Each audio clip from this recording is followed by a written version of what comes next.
नमस्कार प्रिय श्रोता बंधु मु आपणकर प्रिय कवि हरिहर भक्ता मु नहीं आसी आपण एक भिन्न स्वादर कविता मो कवितार शीर्षक कवि बोली सिना कविता लेखे कलकंठ जेबे आम्र कानने बकुल बनर बंशी शुणे दूर दिग्बलर सौंदर्य कोले पहाती उकिया उज्जवल बाणे केबे मु एकाकी निर्जन स्थाने बसी जाए पुणी ध्यान मौने घेरे बुले केबे पितृ कानने देवी देवता पवित्र स्थाने माल भाई होई सब संसाने एंतुड़ी शालर बाउंश निया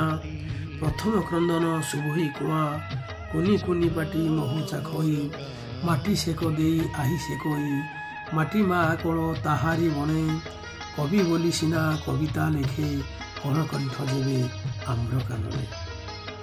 प्रभात तपन बाल किरण संध्या मंदिर शंखर स्वन चषा पुअर बेउसा दिन गृहे गृहे भागवतर स्वर मंदिरे चौपाई खंजणी माड़ खोल कीर्तन भजन गान चौरा मूल प्रदीप दान संजुआ शीतरे खेद्यत कीट दिखी दिखी होई दिए आलोक बरसा रजनी मंडुक शब्द निशागर जोई हेले निशब्द बैशाख खरा शीतरे भेट कुकुट राबई होई उचाट गरु गुहाल गमात पूजा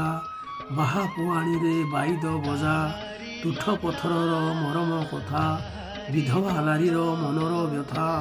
नुआ बधू बेश रूपा पाउंजी ओढ़ना तलरे थाए आउंजी हलदी काठुआ पाहांती स्नान पुष्परिणी मध्य बकाल ध्यान मृत्यु मंद मंद बा बहई कवि बोली सिना कविता लेखे